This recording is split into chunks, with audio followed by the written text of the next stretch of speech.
क्या इस संकट से हमें कोई नहीं बचा सकता? जय हो जम्बू स्वामी अंतिम मुक्तिगामी, जय हो जम्बू स्वामी अंतिम मुक्तिगामी।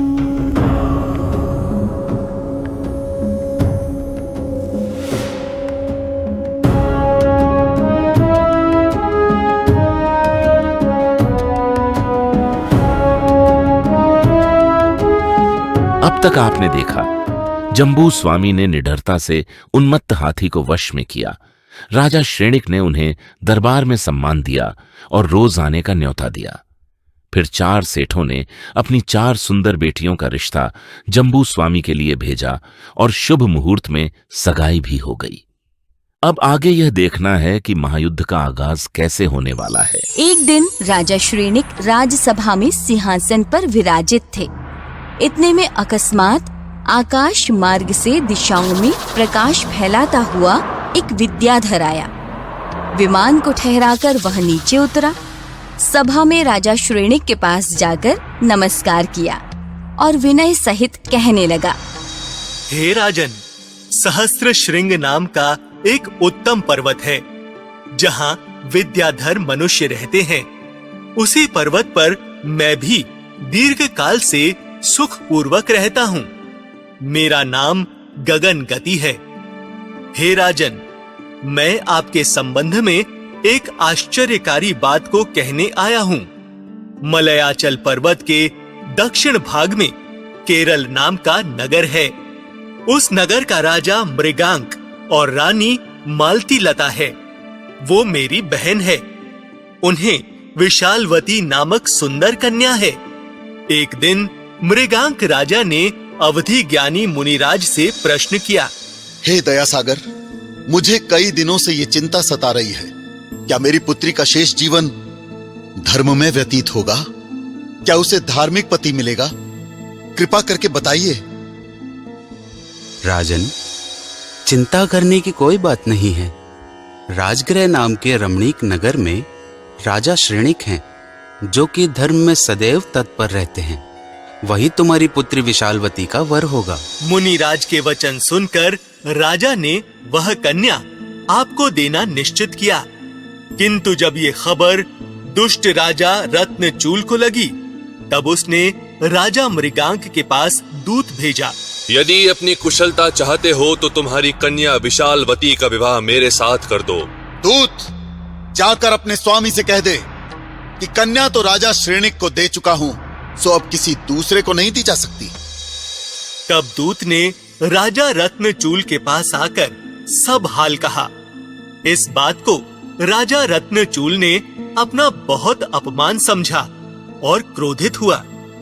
अब उसने केरलपुर को घेर लिया है और विवाह का दबाव डाल रहा है। नगर में बहुत ही विघ्न कर रहा है। इसलिए महाराज, अपने श्वशुर की सहायता को चलिए।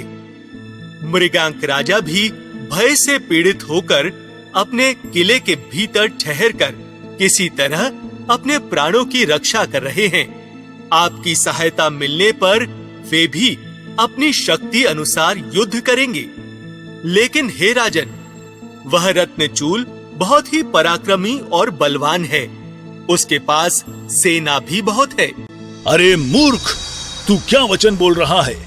सभा के मध्य रत्नचूल की प्रशंसा करके राजा श्रेणिक को छोटा बता रहा है। महाराज श्रेणिक बड़े पराक्रमी हैं। उन्होंने अब तक सभी शत्रुओं को जीत लिया है। उनके पास भी चतुरंग सेना है।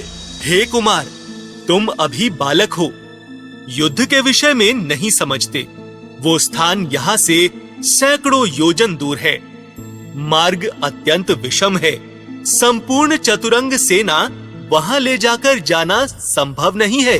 तो भी ये कोई कठिन कार्य नहीं है। महाराज यदि आज्ञा दें तो मैं अकेला ही इस कार्य को पूर्ण करूंगा।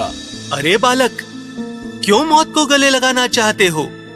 एक तो तुम अकेले हो और वे सभी हजारों में हैं। उसमें भी तुम भूमि गोचरी हो।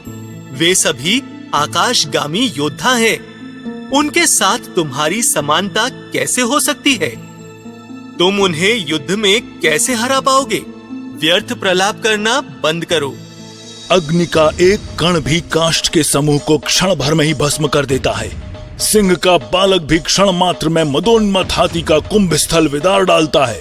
लगाम और अंकुश तो छोटे ही होते हैं ना, परंतु बड़े बड़े घोड़े और हाथी को वश कर लेते हैं।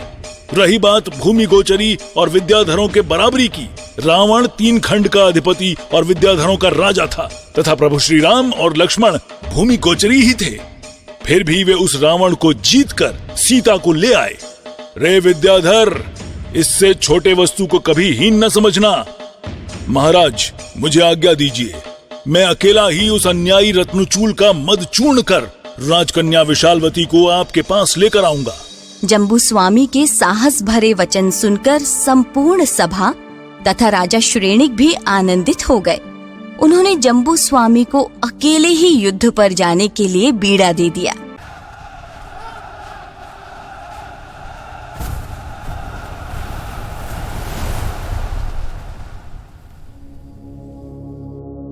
जय हो जम्बू स्वामी अंतिम मुक्तिगामी, जय हो जम्बू स्वामी अंतिम मुक्तिगामी।